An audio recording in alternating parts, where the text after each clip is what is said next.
करेंगे लेक्चर के अंदर 2D अरे 2D मतलब 2 डायमेंशनल अरे।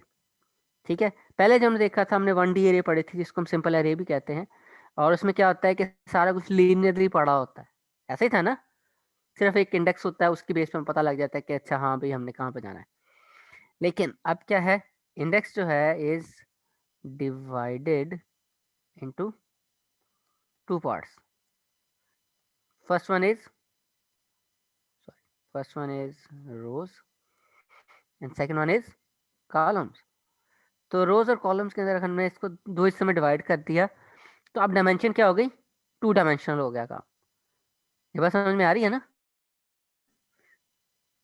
तो इसमें अब हम क्या कर रहे हैं कि हमारे पास रो भी होगी और कॉलम भी होगा। अगेन रो कहाँ से स्टार्ट होगी, 0th इंडेक्स से स्टार्ट होगी, और कॉलम भी का जो स्टार्टिंग इंडेक्स है वो क्या होगा, वो भी 0 होगा, और जाएगा कहाँ तक, साइज -1 तक।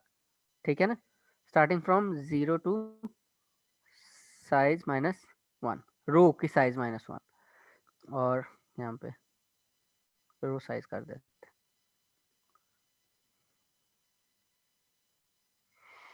और ये जो है ये भी 0 टू कॉलम साइज आ गया -1। ठीक है ना। अच्छा जी, अब 2 डायमेंशनल अरे में हमें पता लग गया कि हमारे पास रोज और कॉलम्स आ गई हैं। अब हम इसको 2 हिस्सों में डिवाइड करते हैं 2D अरे को। So it has 2 types. First one is the matrix. Matrix का सारों को पता है ना, मूवी की बात नहीं कर रहे हम किसकी बात कर रहे हैं, जो हमने मैथमेटिक्स के अंदर मैट्रिक्स को देखा था, जिसमें हमारे पास उसकी वो आ जाती है, रोज और कॉलम्स आ जाते हैं, डायमेंशंस आ जाती हैं, याद है ना। Yes yes sir. Sir. Yes sir. Dimension के अंदर हमारे पास आ जाता था रोज और कॉलम आती होती थी। ठीक है, फिर हमने इसमें देखे थे बहुत सारी चीज़ें कि हमारे पास स्क्वायर मैट्रिक्स भी होता है और रेक्टेंगुलर मैट्रिक्स भी होता है, रेक्टेंगुलर मैट्रिक्स भी होता है। ठीक है, स्क्वायर में क्या होता है, rows and columns are equal, और यहाँ पे क्या होता है, rows and columns are not equal. ठीक है ना। तो अगर हम इसकी बात करते हैं, इसकी डायमेंशन निकालें, तो अगर मैं कहता हूँ 3 by 3 का है तो ये क्या हो गया, स्क्वायर मैट्रिक्स हो गया। और अगर मैं कह देता हूँ कि ये मेरे पास है, लेट्स सपोज 3 by 2 का है, तो अब जाहिर सी बात है ये रोज हैं और ये कॉलम्स हैं, दोनों बराबर हैं, नहीं ना है। तो ये नो क्या हो सर, जाएगा हमारे पास, एक रेक्टेंगुलर मैट्रिक्स हो। रेक्टेंगुलर। फिर आइडेंटिटी मैट्रिक्स होता है, जीरो मैट्रिक्स होता है, वन मैट्रिक्स होता है, बहुत सारे मैट्रिक्स की इस तरह से आप लोगों ने टाइप्स देखी हुई हैं। ठीक है ना, वो सारी आप इधर यूज कर सकते हैं। ठीक है ना। तो मैट्रिक्स में होता क्या है, each row must have same number of columns. इसका मतलब ये है कि अगर हम एग्जांपल लेते हैं एक मैट्रिक्स की, एग्जांपल ले लेते हैं, तो अगर मैं एक यहाँ पे मैट्रिक्स बनाता हूँ 1 2 3 4 5 6 फिर 7 8 और 9, तो ये मैंने एक मैट्रिक्स ले लिया ए, और इसमें क्या क्या चीज़ें हमारे पास, 3 by 3 का ये मैट्रिक्स है। ठीक है ना, यानी 3 रोज हैं और 3 ही कॉलम्स हैं। आप देख सकते हैं कि हर एक रो के अंदर हमारे पास सेम नंबर ऑफ कॉलम मौजूद होंगे। ठीक है ना, ये हमारे पास एक एग्जांपल थी किसकी, यहाँ पर मैं कह देता हूँ let's suppose A is equal to ये है। अब हम एक और मैट्रिक्स ले लेते हैं, कह दिया बी, सॉरी, तो यहाँ पे मैं कहता हूँ लेट्स सपोज 1 2 3, और यहाँ पे आ गया 4 5 और ये रहा 6। अब ये जो मैट्रिक्स है ये हमारे पास कौन सा हो गया, ये रेक्टेंगुलर मैट्रिक्स हो गया। इसमें हमारे पास 2 रोज हैं और 3 कॉलम्स हैं, और आप देख सकते हैं कि हर एक रो पे हमारे पास, चलो हम यहाँ पे एलिमेंट्स बढ़ा लेते हैं, यहाँ पे 7 आ गया और यहाँ पे हमने 8 कर दिया। ठीक है ना। तो ये हमारे पास क्या है, रेक्टेंगुलर मैट्रिक्स है। बात समझ में आ रही है। तो हम इसका सिंटेक्स देख लेते हैं कि सिंटेक्स क्या है इसका। तो सिंटेक्स जो है वो बहुत आसान है। सबसे पहले हम लिखेंगे डाटा टाइप, डाटा टाइप के बाद नेम ऑफ मैट्रिक्स, और उसके बाद टोटल नंबर ऑफ रोज, फिर टोटल नंबर ऑफ कॉलम्स आ गए। ठीक है ना। वो दोनों सेम ही होंगे अगर हमारे पास स्क्वायर मैट्रिक्स है, लेकिन अगर स्क्वायर नहीं है तो वो डिफरेंट भी हो सकते हैं। तो हम पहले बात करते हैं किस चीज़ की, डिक्लेरेशन की। उसके बाद हम बात करेंगे किस चीज़ की, इनिशियलाइजेशन की। तो इनिशियलाइजेशन का तरीकाकार जो है वो भी इतना को मुश्किल नहीं है। सॉरी। तो यहाँ पे इक्वल्स टू आ गया, और एक ब्रैकेट के अंदर यहाँ पे value for the first row, फिर यहाँ पे रो 1 की वैल्यूज आएंगी, रो 1, यहाँ पे values of row 2, sorry row 0, 0 से स्टार्ट होना था ना, और up till values of row size -1। ठीक है। तो हम इसकी एग्जांपल अब इसकी भी देख लेते हैं एक। तो लेट्स सपोज मेरे पास ये जो मैट्रिक्स ए है, हम इसको इनिशियलाइज करते हैं, इंट मैट्रिक्स ए, इसका साइज कितना है हमारे पास, 3/3 का है। तो यहाँ पे हमने फर्स्ट रो की वैल्यू दे दी 1, 2, 3। उसके बाद दूसरी रो की वैल्यू आ गई, सॉरी 0 के बाद फर्स्ट रो की वैल्यू आ गई 3, 4, 5 एंड 6, और उसके बाद सेकंड रो की वैल्यू आ गई 7, 8 और 9। ठीक है ना, ये बात समझ में आ रही है सारों को। Yes sir. और अगर आपने सिंपली क्या करना है, लेट्स सपोज मैंने मैट्रिक्स बी को डिक्लेयर करना है, तो इसमें हमारे पास रोज कितनी है, 2 रोज हैं, और कॉलम्स कितने हैं, 4 कॉलम्स हैं। बस हम सिंपली इस तरह से इसको डिक्लेयर करवा देंगे। ओके हो गया। ओके। अच्छा जी, अब हमारे पास पहली एग्जांपल आई है कि printing the values of the matrix. तो अगर हम ये वाला मैट्रिक्स लेंगे तो हमें इनपुट लेनी पड़ेगी, नहीं लेनी पड़ेगी, काम थोड़ा सा सिंपल हो जाएगा हमारे लिए। तो यहाँ पे मैंने किया, हमारे पास आ गया hash include string using name space std और इंट मेन, और यहाँ पे इंट argc और character double static args return 0। यहाँ पे ये मैट्रिक्स आ गया। अब हमें क्या करना पड़ेगा, हमारे पास 2 लूप्स होने चाहिए। एक लूप जो है वो किसको मैनेज करेगा, रोज को, और दूसरा लूप किसको मैनेज करेगा, कॉलम्स को। ठीक है। और ये नेस्टेड लूप होंगे जिस तरह से हमने पहले शेप्स के लिए नेस्टेड लूप को यूज सर किया था। जी जी सर वो मैंने पूछना था कि ये जो आपने लिखे इंट एग्जांपल सबसे ऊपर वाले में इंट मैट्रिक्स ए, आगे रोज जी। कॉलम लिखा हुआ है, ये मुझे पता लग गया। जो जी, उसके आगे सर 1 2 3 ये रोज के लिए। ये 0th रो जो है उसके जो वैल्यूज हैं वो आ गई हैं। ठीक है ठीक ना। हो गया सर। ये फिर फर्स्ट रो जो है उसकी आ गई है, और ये सेकंड रो की आ अच्छा, गया, तो टोटल 3 पूरी अभी हो हम गई लोग है। सिर्फ रो का कर रहे हैं।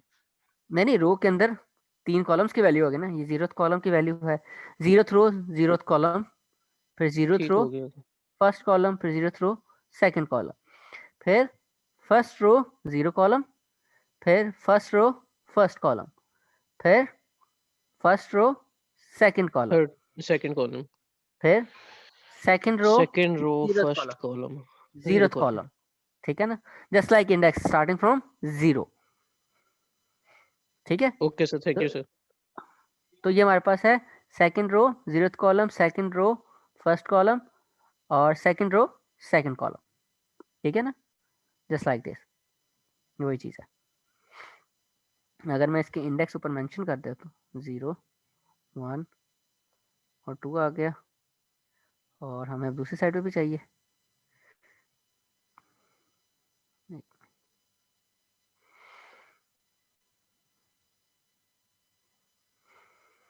ठीक है ना। तो ये हमारे पास क्या आ गए, रो स्लैश कॉलम आ गया, ठीक है। हमारे पास यहाँ पे रोज आ गई और इधर कॉलम्स आ गए, ठीक है। बात समझ में आ रही है सारों को?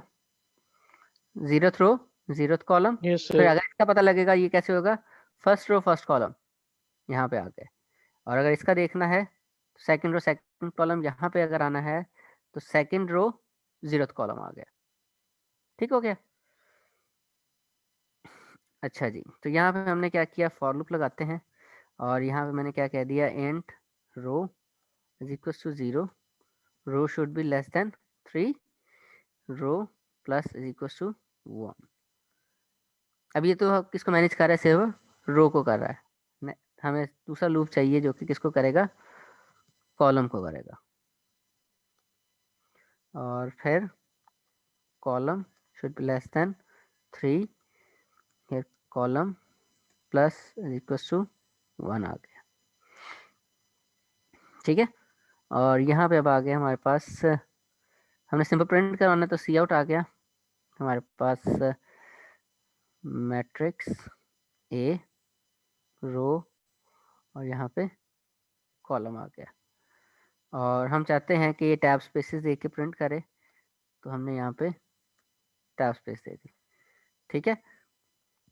अब मैं चाहता हूँ, अभी अगर मैं इसको प्रिंट करवाऊंगा तो ये सारा कुछ मुझे एक ही लाइन में प्रिंट करवा देगा, हमें पता नहीं लगेगा वैल्यू अरे के अंदर है कि मैट्रिक्स में है। तो मैं चाहता हूँ जैसे ही एक रो खत्म हो तो लाइन क्या हो जाए, एंड हो जाए, ताकि हमें पता लग जाए कि नेक्स्ट रो जो है वो स्टार्ट हो रही है। तो मैंने क्या किया, जैसे ही कॉलम वाला लूप जो है वो खत्म हुआ और अगली रो पे शिफ्ट करने लगेगा, तो पहले क्या करेगा, लाइन को एंड कर देगा। बात समझ में आ रही है सर को? यस। तो इसको मैंने यहाँ पर रखा और पेस्ट कर दिया हमने, और इधर आ जाते हैं, यहाँ पे आ गया G plus plus test dot C P P -o फिर टेस्ट डॉट ई एक्स, और कंपाइल हो रहा है। कंपाइल के बाद हमने क्या किया, टेस्ट डॉट ई एक्स किया, तो ये देखिए हमारे पास वो मैट्रिक्स के फॉर्म में आ जाएगा, ठीक है ना। अगर मैं इसको कमेंट करता हूँ और मैं फिर इसको प्रिंट करता हूँ, तब क्या होगा, कंपाइल एंड एग्जीक्यूट। अब ये लीनियरली हमें लग रहा है कि वो अरे के अंदर डाटा प्लेस हुआ, ठीक हो गया ना। ये पॉइंट क्लियर है सर को? Yes sir. Yes sir. Okay हो गया। सर अब एक दफ़ा इनपुट लेके भी दिखा दें मैट्रिक्स के अंदर। हाँ वही करने लगे, taking an input in a matrix using functions, functions को यूज़ कर लें। हम देखते हैं कि मैट्रिक्स को हमने फंक्शन के थ्रू किस तरह से पास करना है। हमने यहाँ पे वॉइड इनपुट मैट्रिक्स का फंक्शन बना लिया, और यहाँ पे मैंने दे दिया matrix A, excuse me sir. और जी जी अच्छा सर, मैंने ये पूछना था कि फंक्शंस को आप इंट मेन से पहले करना अच्छी प्रोग्रामिंग प्रैक्टिसेस में आता है कि रिटर्न के बाद, या मतलब बाद में करना अच्छी उसमें प्रैक्टिसेस में आता है? पुत्र, मुझे जो है वो पहले लिखना ज़्यादा अच्छा लगता है, ठीक है ना, ताकि जी मुझे सर। पता हो कि कौन कौन से फंक्शन हैं मेरे पास, और जी मैं उस सर। हिसाब से अपना काम कर लूँ, ठीक है। ठीक है।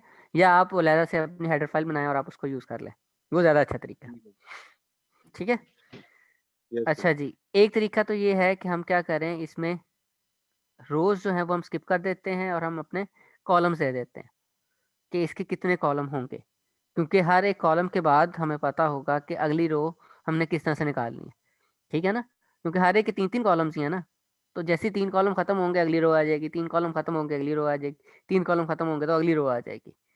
ठीक है ना।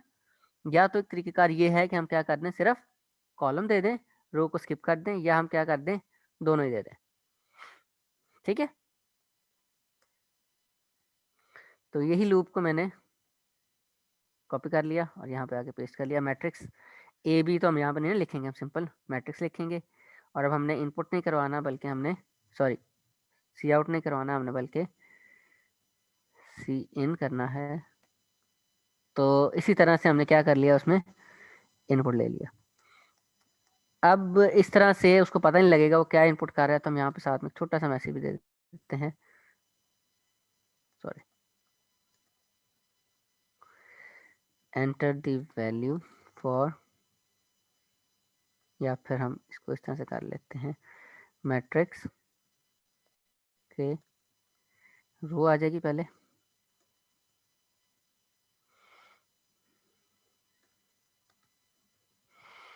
कॉलम प्रिंट हो जाएगा, कॉलम की वैल्यू प्रिंट हो जाएगी, फिर ये ब्रैकेट आई, ये इक्वल टू आ गया, स्पेस, और उसके बाद वो हमसे वैल्यू मांगेगा। और प्रिंट का भी फंक्शन बना ही लेते हैं, वॉइड प्रिंट मैट्रिक्स, और हम यही चीज़ कॉपी कर लेते हैं।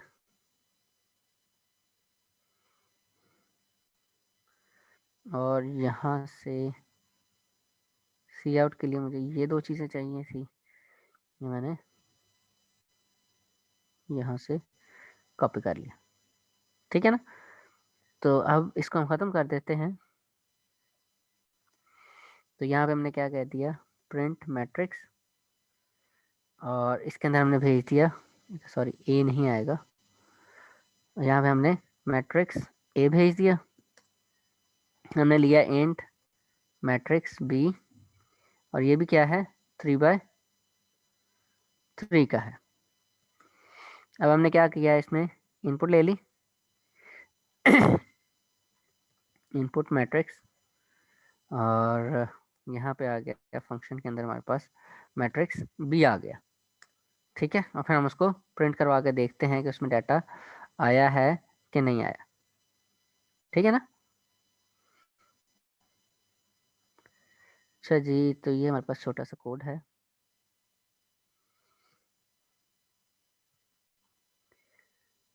तो इसको मैंने यहाँ पे पेस्ट किया और सेव करने के बाद हमने इसको दोबारा से कंपाइल किया और इसको हमने एग्जीक्यूट कर दिया। तो वो जो मैट्रिक्स ए था वो प्रिंट हो गया। अब वो मुझे मैट्रिक्स बी की वैल्यू मांग रहा है। तो आप लोग बारी बारी करके मुझे एक एक वैल्यू बताएं।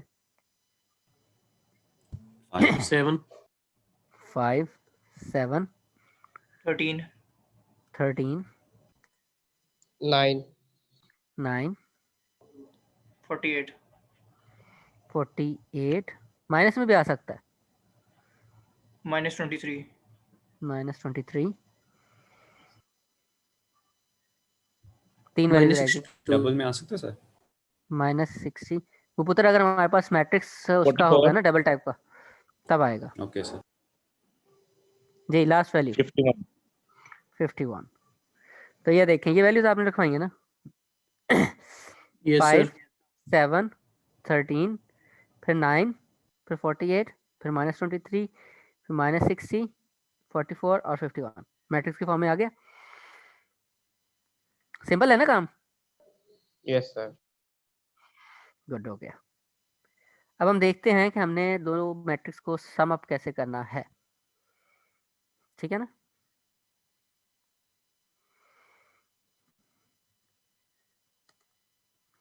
Adding two matrix,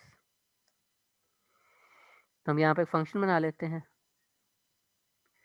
and sorry void sum matrix. यहाँ पे आ गया इंट मैट्रिक्स ए 3/3, सॉरी, फिर आ गया इंट मैट्रिक्स बी और ये भी 3/3 का है, और जो सम होगा वो भी 3/3 का ही होगा, है ना। मैट्रिक्स सी रख दिया हमने, और वो भी क्या है, 3/3 का है। ऐसे ही है ना? Yes sir. तो अब मैंने क्या किया, यहाँ पे आ गए, सी आउट वगैरह था हमने अब नहीं करना। अब यहाँ पे हमने सिंपली क्या करना है, मैट्रिक्स सी के अंदर हम रखवा रहे हैं ये इक्वल्स टू, सॉरी ऊपर चला गया,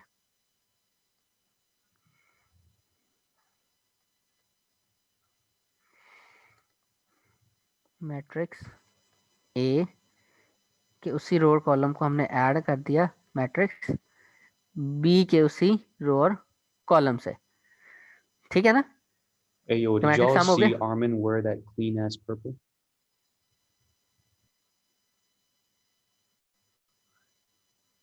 ये पॉइंट क्लियर है सारों को? सर गुड हो गया। तो हम क्या कर रहे हैं, हम वो 0th रो के 0th कॉलम के ऊपर मैट्रिक्स सी के क्या रखवा रहे हैं, सम ऑफ मैट्रिक्स ए और मैट्रिक्स बी के 0th और 0th कॉलम 0th रो और 0th कॉलम वाली वैल्यूज को आपस में सम अप करेंगे जो वैल्यूज हैं, और उसको मैट्रिक्स सी में हम रखवा रहे हैं, ठीक है? तो यहाँ पे अब हमने क्या करना है, सिंपली सम मैट्रिक्स मैंने कॉल करना है, और इधर मैंने दे दिया मैट्रिक्स ए और मैट्रिक्स बी, और मुझे अब साथ में क्या देना पड़ेगा, मैट्रिक्स सी देना पड़ेगा। मैट्रिक्स सी मेरे पास नहीं है, हम यहाँ पे बना लेते हैं मैट्रिक्स सी, या हम इसको रिजल्टेंट मैट्रिक्स भी कह सकते हैं। और इधर 3 और 3 आ गया। हम ऊपर से इस तरह से भी कर सकते हैं कि यहाँ पे मैंने हैश डिफाइन कर दिया साइज, और साइज मैंने यहाँ पे 3 रख दिया। तो अब हर जगह जहाँ पे 3 जा रहा है वहाँ पे मैं क्या कर दूंगा,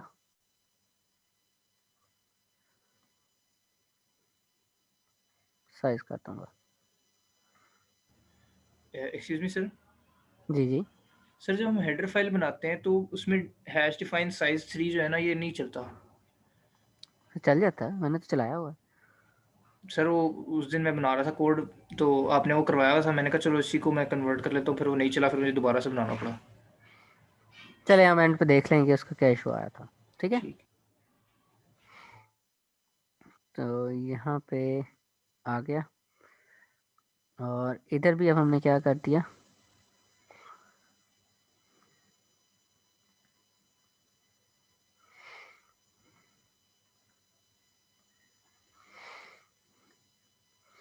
अच्छा अब यहाँ पे ना एक और मज़े की चीज़ है कि एक और फंक्शन हम बना लेते हैं, void अपडेट मैट्रिक्स का, इस तरह से हम अपडेट अरे का बनाया था मैट्रिक्स, और यहाँ पे आ गया साइज, और इधर भी आ गया साइज, और हम इसको यूज़ कर लेते हैं। तो आप लोग देख सकते हैं कि हमारे पास जो पैटर्न है वो बिल्कुल सेम है, उसी को हम बार बार यूज़ कर रहे हैं। यहाँ पे हमने रैंड को यूज़ कर लिया, और इधर हमने मॉड करके 100 कर दिया। सर मैट्रिक्स की स्पेलिंग ले लेते हैं। तो कुछ नहीं होता, वेरिएबल का नाम ही लिखा हुआ ना, गलत हो सकते हैं। std lib.h कहाँ पे गलत थे हमारे, लास्ट वाले में, यस सर। इधर आर मिसिंग है, ठीक है ना? अगर पैरामीटर में आ जाता है तब इशू आ जाएगा, लेकिन अगर यहाँ पे आता तो ऑब्वियसली मैं इस नेम को कॉपी पेस्ट करता तो इशू नहीं आना था, ठीक है? अब क्योंकि हमने साइज जो है वो हार्ड कोड कर दिया है, तो इसको इस तरह से इनिशियलाइज करना जो है वो अच्छी बात नहीं है। तो यहाँ पे हम क्या करेंगे, इसको अपडेट अपडेट मैट्रिक्स के अंदर मैंने मैट्रिक्स ए पास कर दिया कि ये अब क्या करेगा, फंक्शन इसकी वैल्यू रैंडमली रखवा देगा 0 से 99 के दरमियान में। ओके हो गया ना? ये पॉइंट क्लियर है सर हमको? Yes sir. तो सम करवाया, और उसके बाद हम प्रिंट भी करवा लेते हैं, और यहाँ पे आ गया मैट्रिक्स सी आ गया, ठीक है? इसको चला के देखते हैं कि हम यहाँ पे क्या कर रहे थे। याद रखें जितने ज़्यादा आपको फंक्शन बनाने आएंगे उतना ज़्यादा आपके अगले कोर्सेज आसान हो जाएंगे। ठीक है ना, इसी वजह से मैं बार बार जो है वो फंक्शंस बना रहा हूँ। ठीक है, ये देखें, ये अब मैट्रिक्स ए की वैल्यू आ गई। हम बी में ये वैल्यू रखवा देते हैं, हमने पहले रखवाई थी 5 7 13 9 48, फिर -23 -60 एंड 44 एंड 51। ठीक है, तो उसने ये वाली वैल्यूज को प्रिंट किया। अब उसने इन दोनों को समअप किया, 41 और 5 को आंसर क्या आया, 46 आया। फिर 7 और 46 आ गया, 74 आ गया। ठीक है ना, सर एक तो मैट्रिक्स के नीचे जो है वो सी आउट हैंडल कर लेते ना, वो फिर सही हो जाता। वो हमारी मर्जी, हम उसको किस हिसाब से करें। हम ऊपर मैसेज भी प्रिंट करवा सकते हैं। ये देखें जी, यहाँ पे मैंने क्या कह दिया, ये देखें प्रिंट वाला जो फंक्शन है, यहाँ पे हम ले लेते हैं करैक्टर टाइप का एक करैक्टर, या हम नेम कह लेते हैं, और इनिशियली मैंने इसमें ए रखवा दिया, और C out printing values for matrix, ये नेम आ गया और इसको हैंडल कर दिया। ठीक है, और ये सारा काम ख़त्म होने के बाद भी हम एक दफ़ा हैंडल कर देते। तो यहाँ पे हमारे पास जब हम प्रिंट करवा रहे हैं तो ये तो ए ही है, यहाँ पे हमने क्या बता दिया कि वो क्या है, बी है, और यहाँ पे प्रिंट करवाते हैं हमने बता दिया कि मैट्रिक्स कौन सा है, सी है। ऐसा ही है ना, यस सर। इसको मैंने सेव कर दिया। और यहाँ पे अब जब हम इसको चलाएंगे, ये देखें printing the value of matrix A, और फिर 5 7 13 9 48 -23 -60 44 एंड 51। 51। ये में तारा वैल्यू हम मैट्रिक्स बी की प्रिंट कर रहे हैं, और ये हम किसकी वैल्यू प्रिंट करवा रहे हैं, मैट्रिक्स सी की। ठीक हो गया ना, यस सर। बात समझ में आ गई। ये आप लोगों के ऊपर डिपेंड करता है कि आप अपने प्रोग्राम को कितना अच्छा बना सकते हैं। ठीक है, उसको जितना भी आपने ब्यूटीफाई या ग्लोरीफाई करना है वो आपके ऊपर डिपेंड करता है कि आप किस तरह का कोड जो है वो यूज़ करते हैं। ठीक हो गया, ये जो थी ये हमारे पास उसकी पहली टाइप थी, किसकी, 2D अरे की। हमने देखा था कि इसकी दो टाइप्स हैं, राइट, ऐसे ही है ना, इट हैज़ 2 टाइप्स। तो एक तो हमारे पास मैट्रिक्स आ गया था, अब बारी है दूसरी टाइप की। अच्छा जी, चलें आए जी, अब हम देखते हैं दूसरी टाइप कौन सी है। सेकंड टाइप इज जैग्ड अरे। जैग्ड अरे में क्या होता है, each row should not have same number of columns. इसका मतलब क्या है, अगर हम इसकी एग्जांपल लें, हमारे पास आ सकता है list of names of students.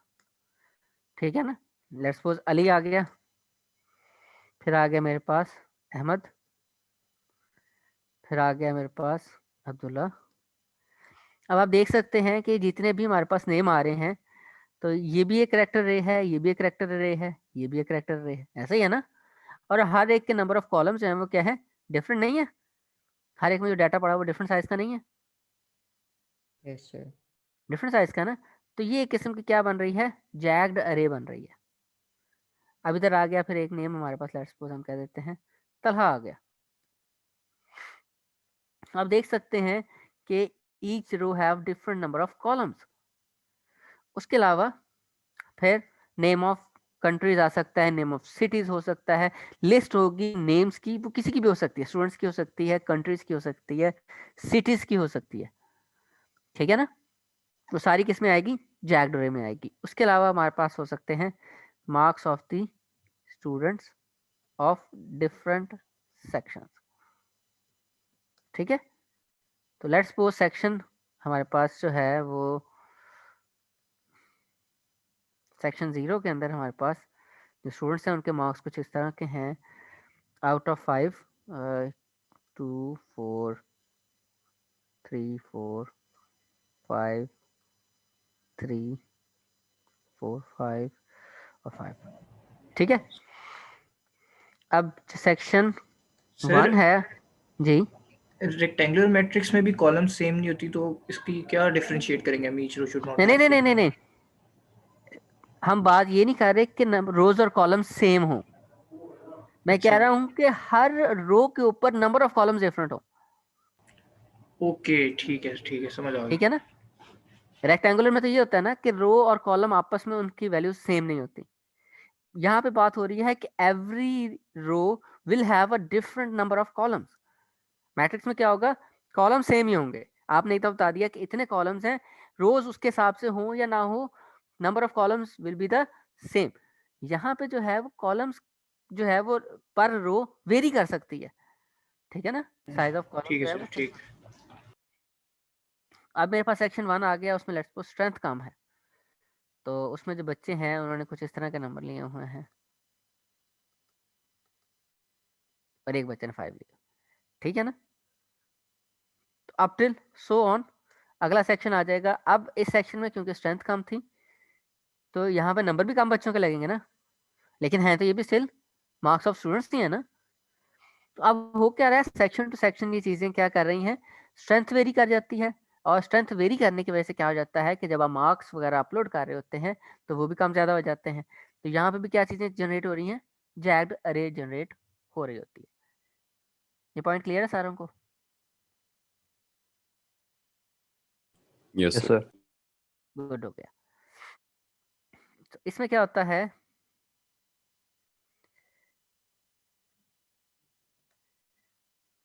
we need a separate array for size when we are dealing with numeric values। ठीक है ना, अगर हम न्यूमेरिक डाटा टाइप या न्यूमेरिक वैल्यूज से डील कर रहे हैं तो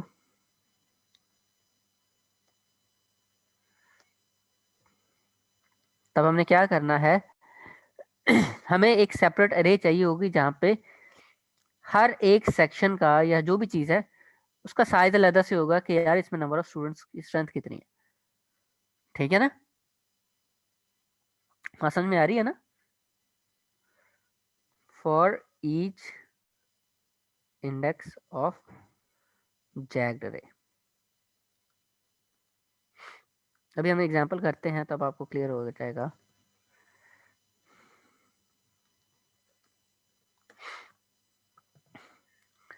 अच्छा जी, इसमें एक और चीज़ है कि we have array of pointers.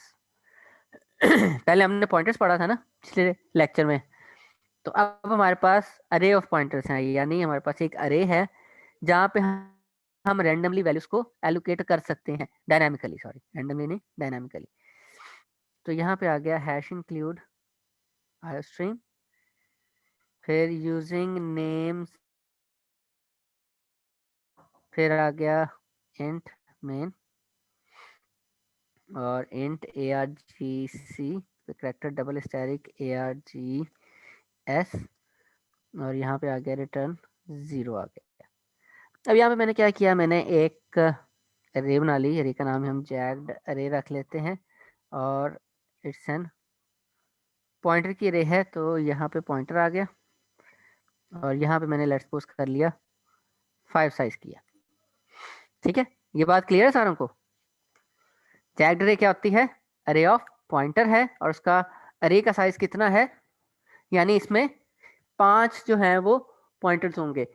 जो सबसे पहला पॉइंटर है उसका इंडेक्स क्या होगा, 0 होगा, और इस तरह से फिर बाकी सारे जो पॉइंटर्स हैं 0 1 2 3 और 4 आ जाएगा। ठीक है, ये पॉइंट क्लियर है सारों को।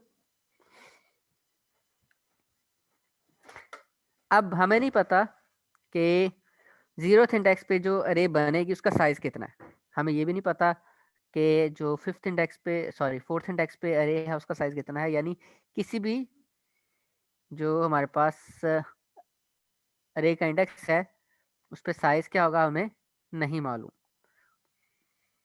तो यहाँ पे हमने ये साइज रख लेते हैं जेनेरिक करने के लिए, इंट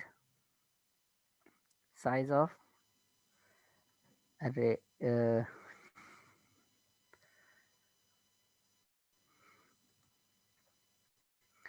तो इसका भी यहाँ पे हमारे पास वो आ गई, इधर भी क्या आ जाएगा, साइज आ गया। तो अब यहाँ पे हम क्या कर सकते हैं, तो पहले एक लूप लगेगा, हमने इस अरे के अंदर साइजेस सारे पहले कलेक्ट करने। तो यहाँ पे हम क्या कर रहे हैं, collecting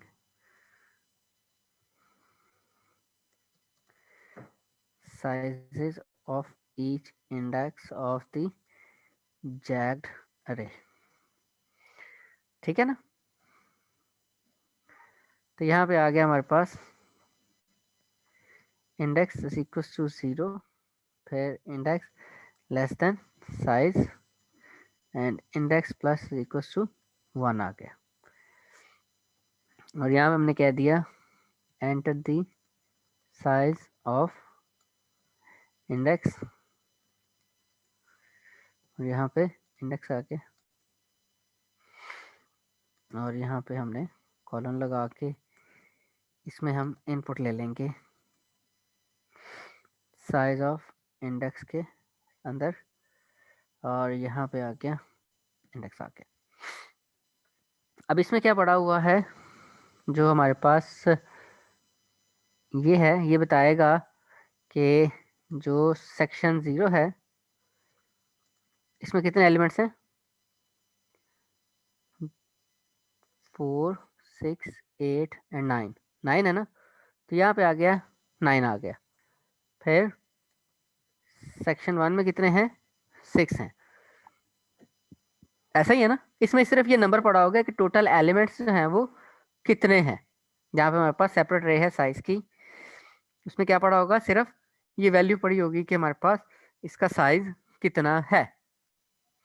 जैसे ही हमें ये साइज मिल जाएगा, हम क्या करेंगे, creating dynamic memory on each index of the jagged array। तो हम इसको कॉपी कर लेते हैं और यहाँ पे आ गए। ठीक है ना। तो यहाँ पे अब हमने क्या करना है, ये थोड़ा सा ट्रिकी पार्ट है, जिसको ये समझ आ गई, समझ ले इसको जैग्ड अरे की समझ आ गई। Jagged array of index is equal to new of int, और यहाँ पे क्या आ जाएगा, साइज ऑफ इंडेक्स ऑफ 0। यानी जो साइज ऑफ इंडेक्स अरे थी हमारे पास, उसके जो 0th इंडेक्स पे, सॉरी यहाँ पे भी इंडेक्स आ जाएगा, कि उसके जो 0th इंडेक्स पे हमारे पास साइज लिखा हुआ है, उतने साइज की जैग्ड अरे के 0th इंडेक्स पे अरे बना दो। फिर साइज ऑफ इंडेक्स के ऊपर जो 1 इंडेक्स पे जो भी वैल्यू पड़ी हुई है, लेट्स सपोज यहाँ पे पड़ी हुई थी 1 पे 6 पड़ी हुई है, तो जैग्ड अरे के फर्स्ट इंडेक्स के ऊपर हमारे पास 6 लोकेशंस बन जाएंगी, उसके अंदर फिर हम रैंडमली वैल्यूज रखवा सकते हैं। ठीक है ना। और वो अब हमने वैल्यूज किस तरह से रखवानी है, storing and printing the values in the jagged array. और इसके लिए हम फिर क्या करेंगे, यही जो हमारे पास नेस्टेड फॉर लूप वाला काम है, हम इसको यूज करेंगे यहाँ पे।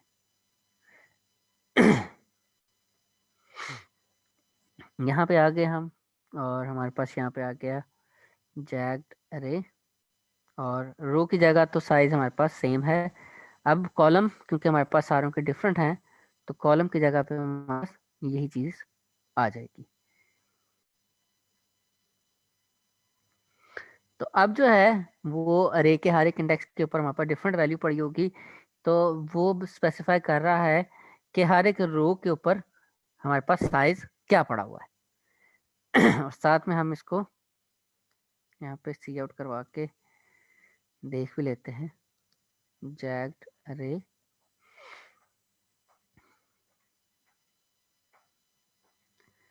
और यहाँ पे आ गया हमारे पास रो और इधर आ गया कॉलम और यहाँ पे हमने \t कर दिया और यहाँ पे हैंडल कर दिया।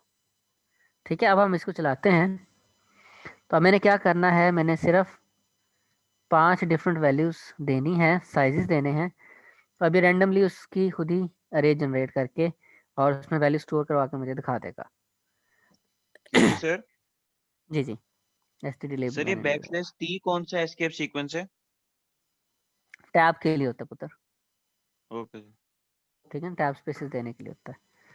Hash include std lib.h। अच्छा जी,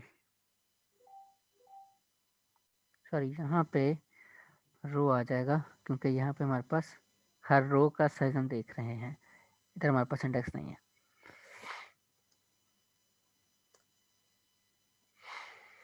test.exe आ गया।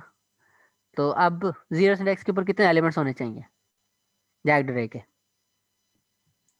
2 होने चाहिए। 1 पे कितने होने चाहिए?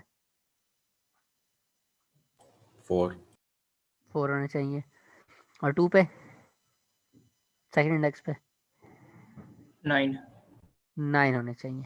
अब काम कर लें, 9 से स्मॉलर वैल्यू एक मुझे बता दें। 7 3 and 7। तो ये देखें, ये 0 इंडेक्स जो है उस पर 2 एलिमेंट्स पड़े हुए थे। फर्स्ट पे हमारे पास 4 पड़े हुए हैं और उसके बाद सेकंड पे 9 वैल्यूज पड़ी हुई हैं और उसके बाद थर्ड पे हमारे पास 3 पड़ी हुई हैं और फोर्थ पे 7 पड़ी हुई हैं। ठीक है ना, बात समझ में आ रही है सारों को? Yes sir. Yes sir. अब हर एक रो के ऊपर डिफरेंट नंबर ऑफ कॉलम्स हैं और उसके साइजेस जो हैं वो कहाँ पे पड़े हुए हैं हमारे पास? इस रे में पड़े हुए हैं।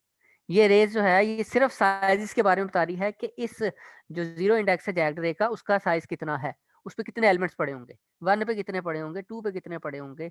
ठीक है ना, तो ये इंडेक्स और ये वाला इंडेक्स आप देख सकते हैं यहाँ पे दोनों सेम है। ठीक है ना, तो ये क्या बता रहा है? सिर्फ उसका साइज बता रहा है। फिर लूप भी हमारा उस हिसाब से चल रहा है। और मज़े की चीज़ है, अगर मैं यहाँ पे साथ में प्रिंट कर दूँ कि मेरे पास रो कौन सी चल रही है और इधर कॉलन आ गया मेरे पास और स्पेस दे दिया मैंने, तो अब जो है वो चीज़ आपको और ज़्यादा एलैबोरेट हो जाएगी। कंपाइल किया और फिर मैंने तो यहाँ पे 2 4 9 7 and 3। तो ये देखें बता रहा है 0th रो पे ये है, फर्स्ट पे ये है और ये दोनों वैल्यूज आपको सेम नज़र आ रही हैं। यहाँ पे आके वो वैल्यू चेंज हो गई थी क्योंकि वो आगे पीछे हो गई हैं। और अगर हम चाहते हैं कि ये वैल्यूज चेंज होती जाएं तो हमने क्या करना है, यहाँ पे हैश इंक्लूड time.h और यहाँ पे हम क्या करेंगे, वैल्यू रखवाने से पहले srand के अंदर हमने टाइम के अंदर 0 पास कर देना। इसको सेव किया, कंपाइल और अब एग्जीक्यूट किया तो हमारे पास था 2 4 9 7 and 3। अब देखें ये वैल्यू चेंज हो गई सारी। Yes sir. अब मैं दोबारा चलाऊंगा, दोबारा फिर वैल्यू चेंज आएंगी। ठीक है ना, तो सर तो ये जैग्ड अरे के अंदर जो रोज होती हैं वो हमेशा कांस्टेंट होती है और कॉलम्स चेंज होते हैं, जी उल्टा हिसाब नहीं हो ठीक है ना, सकता? नहीं, ओके सर। क्योंकि कॉलम्स की वेरिएशन को हम जैग्ड, उसको जो शेप बन रही होती है वो जैग्ड किस्म की बन रही होती है। इरेगुलर शेप को हम क्या